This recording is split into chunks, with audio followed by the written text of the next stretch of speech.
Hi, welcome back to DayZ Rambling with Josh, where we talk, where I talk about all sorts of socio-political, biological, scientific nonsense, whatever comes rolling out of my brain. Sometimes I stumble over my words because I'm not a professional, thank God for that.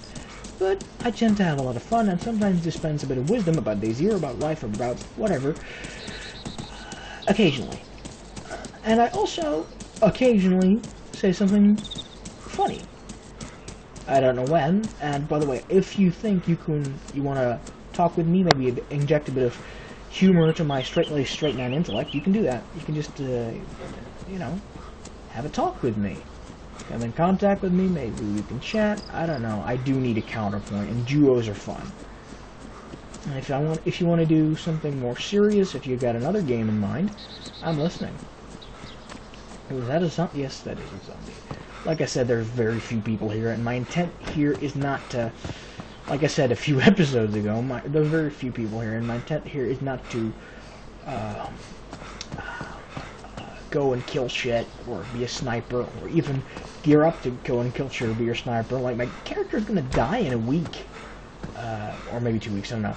My character is doomed to die, and that's the important part.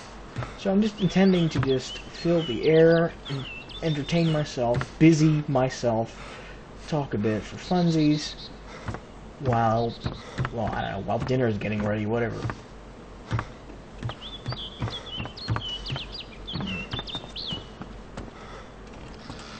Amusingly enough, I'm just a little bit too tired to go and do work at the moment, but I'm not too tired to do this. So you can see how much effort I put into this. If I have the energy to actually get some work done, I'm not here having fun. Oh, is that a cop car? Yes, this is a cop car. Now, cop cars... Is that a cop car? Good. Good, that zombie just missed me. Yes, that is a cop car. Now, those cop cars can spawn essentially anywhere and everywhere, but they generally spawn near, on the road or near the road. In this patch, the spawn locations drift a little bit. Yeah, this is a police station. So, if you want police loot, you can just as well go to a police station as finding a police car. They spawn just as randomly as the helicopters I talked about 2 episodes ago. One episode ago, whatever.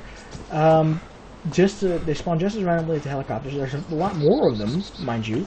So your chances of finding one at random are pretty good. You just don't really have to go find them at all. You either find them at random, or you don't, and you can just as well go to a police station to look for police loot. Or, if you really want to get showered in good police loot, you can go to the... Okay, 3 alkaline batteries is about as much as I'm ever going to need. 1 for my long arm, 1 for my sidearm, and 1 for my rangefinder. Maybe not even that much. I think even 2 is good enough. Because I don't want... I don't think my long arm is going to have a battery on it. It's going to have a light on it. As well, those lights aren't the most useful things on the planet because it only illuminates a very small cone of light, and it also shows your location to essentially everyone, so you're better off just being in the dark. There's also a very easy way of upping the gamma in the game's options menu to illuminate things for you as well. But yeah, there's every reason not to use the lights system. You can even just paw your way around in the dark near blind, and you can just be fine as well. Okay, there doesn't seem to have been much here, which is interesting, but c'est la vie. I'm actually gonna see if I can't find any more prominent housing before I go, because I'm decent, and I'm gonna be able to warm up while running, and dry off while running with the heat packs I got on me. But I think I might just... Nah, there's nothing... None of these houses do really have something that I can latch onto as, oh, this house commonly has a gun in it. This house commonly has this or that in it. These houses generally are looted dry.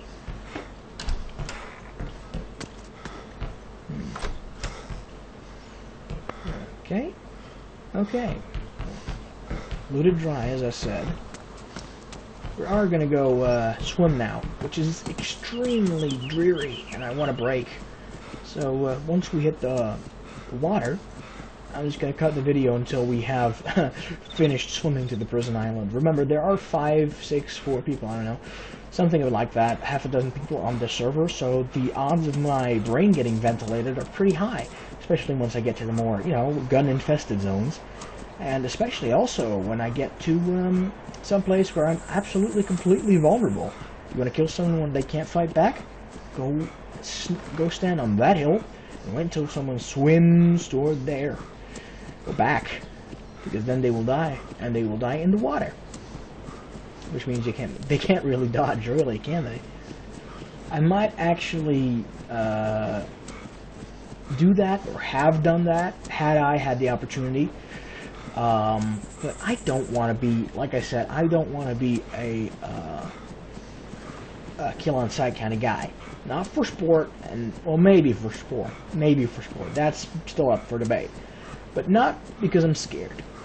If the best thing you can do, in my philosophy at least, if you hear someone else, is to call out. Yes, they will know you're there, but they will also know you're there, which means they won't get startled, and they will get, well, if they weren't scared now, they will be scared then, so the losing the benefit of surprise also means they lose their startle reaction right away, and it does rattle them at least a little bit.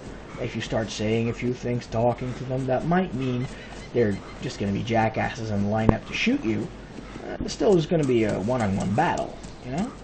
If you have good guns, I see absolutely no reason not to talk to people before shooting them. There was this one guy, I'm very sad I didn't have this on tape, obviously, because this is just my anecdote right now.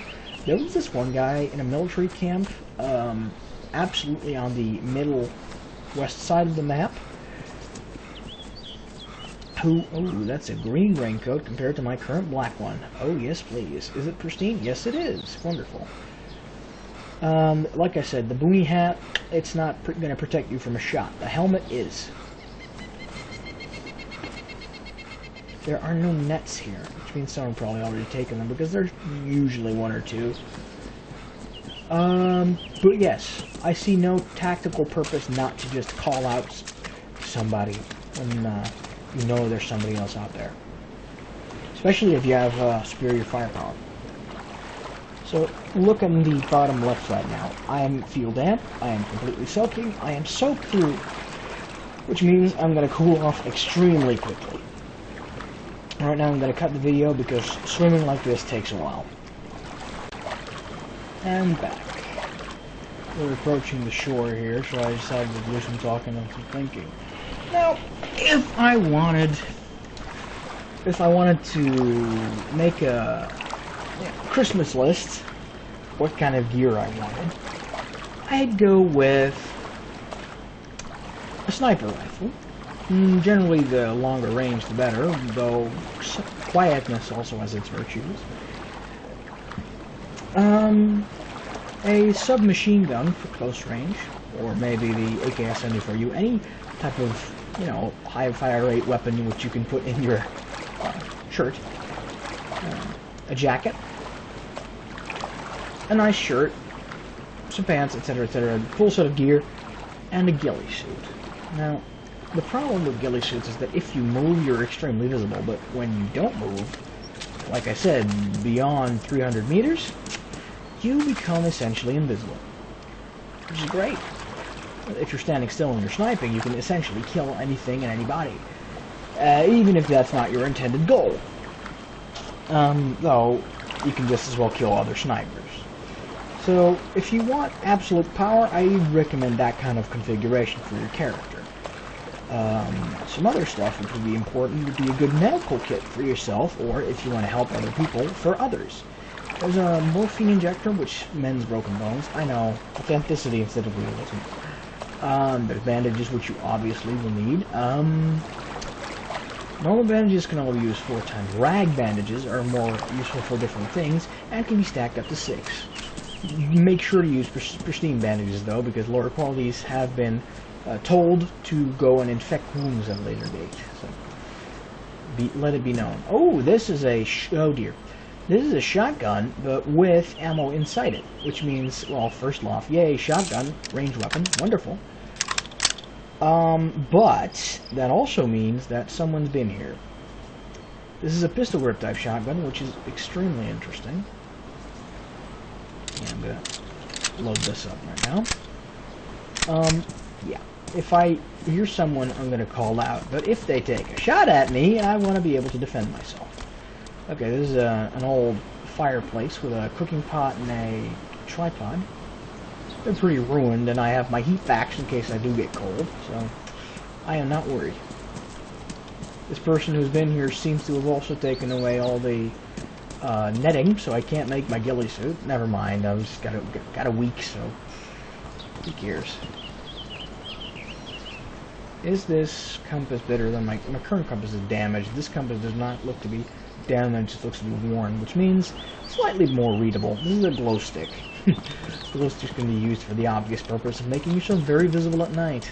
Again, stealth is paramount in this game. Visibility is secondary to stealth, I guess. Let's actually circle around and have a look at there first. I'm in a bit of a dilemma. I'm carrying a weapon, but then again, I'm just going to shoulder this thing because it's a shotgun. It's not going to be doing much good past point blank range. Well, not really. It's got a pretty good range, but it's going to be... It's definitely going to send the wrong message, first of all, and it's also going to be a bit... oh, I'm cold, so I'm actually going to activate one of my heat packs. There we go. It's going to be the... Yeah, one of them's damaged, one of them's worn. I don't know if that changes anything. For a lot of stuff, it probably doesn't. But may as well do the lesser one first. Some duct tape there. That also has its uses to make one-use silencers and, you know, patch stuff up to damage from very badly damaged. But still, it's not the most important thing for me right now. I'm just going to have a look at the other barracks for a sec. There's a military barracks behind the giant prison complex, which probably has a lot of good guns as well. And then there's the 3 barracks here, and the officer building, which are not, do not carry weapons of any kind, but they do carry quite a bit of other equipment. Usually, they're pretty stock full compared to other types of buildings, and they have the same layout as other barracks. A Blaze 95. Now, that's similar-ish to the other gun, but I don't have the ammo for it, and I'm not likely to find it on this island either. I mean, I could find it, but the odds are long, and the gun is no better than the shotgun. It has a longer reach. Certainly, it's a typical type of hunting rifle, I think. That certainly looks the part. But, now this dry bag is significantly larger than my Tulum backpack. I'm still cold as well, so I'm just going to activate this heat pack also. Yeah, it's active, good. And I'm going to switch this entire thing out, which... once again, removes... That's interesting. Once again, removes my hotkeys, but... Say la vie. Why the hell does he keep doing that? I dragged it over there, not over there. Whatever. If you want to think that way, game, that's just perfectly fine. It does this, This backpack is very bright, but it is waterproof, so there's that. Doesn't mean too much, because objects don't take any damage from water right now. And red, I'd rather take red than bright cyan blue if I wanted to be stealthy, because a lot of Chernarus, which is the place where this game takes place, is full of autumn-like colors. So, ooh, Rider's Eye, cool. No. Autumn-like color, so red and orange stand out a little bit less than blue. And, well, I can get a better quality bag, but that would mean dragging stuff, and I don't have a military bag yet, and the odds of me finding a good military bag are a lot higher than 0. Now, again, I could go and defend myself by getting my shotgun out. Just upgrading my melee weapon here. I can defend myself by getting my shotgun out, but I'd much rather run like a sissy, start talking, and then, well, sissy, I don't mean, you know, I mean wuss, weakling. Yeah, don't. I'd much rather run like a sissy and then start talking to this person while then holding my gun up, obviously. Oh, yeah, there was this anecdote I wanted to give. Let's do that.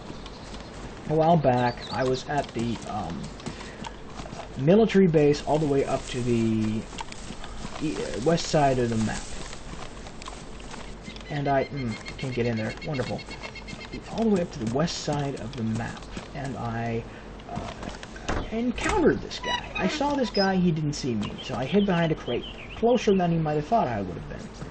I stayed still, and I said, dude, stand still, drop your gun. I repeated that a few times. He heard me, he started looking around. I said, stand still, drop your gun, over and over again, obviously. After about 5 times, he started talking back. Where are you, is what he said. Well, he was obviously looking for him. Tanker helmet's also, you know, protective, and it's a little more... It's pristine, and it's just as sturdy as the UN helmet, and it's got a bit of more of a stealthy color. So, yeah. He asked me, where are you? Well, still literally running around in circles, trying not to get hit, obviously. But I said to him, if you don't stand still now, I will shoot you. I understood, of course, that he was afraid that if he stood still, I would shoot him. But he didn't stand still. He kept moving. So I was going to shoot him. Then, he ran toward me. He ran toward me, so all I had to do was raise my gun. He ran toward me. He turned the corner, his own gun was in his hand, and I just gunned him down. Now, to be honest, if he'd done as I said, because I was in control of the situation and he wasn't, if he'd done as I said, I would have let him go. I wouldn't have even taken any of his stuff. Well, except for maybe, if I was greedy, I forget what mood I was in. I might have, like, ruffled his equipment for a single piece of equipment I was really looking for, but I wouldn't have harmed him, and I wouldn't have done anything to him. Now, there's one exception. If you get on my nerves, if you really get on my nerves, if you're very annoying, and you don't understand the word of English, and I got you in custody, I wouldn't do that to some equal kind of guy, but if I got you in custody and I got my gun pulled on you, I will pull the trigger if you don't understand the word of English, if you're mumbling, if you're being unclear, if you're saying what, over and over again, because that means you might as well be taunting me. But yeah, that's also an impulse I want to control, because that's not very nice, and I want to at least pretend, try to be nice. Pretend, well, maybe, but I want to start trying to be nice, so maybe I can start making it real. What is this thing? Is this a thing? Is this a thing? Is this... No, it isn't. Right.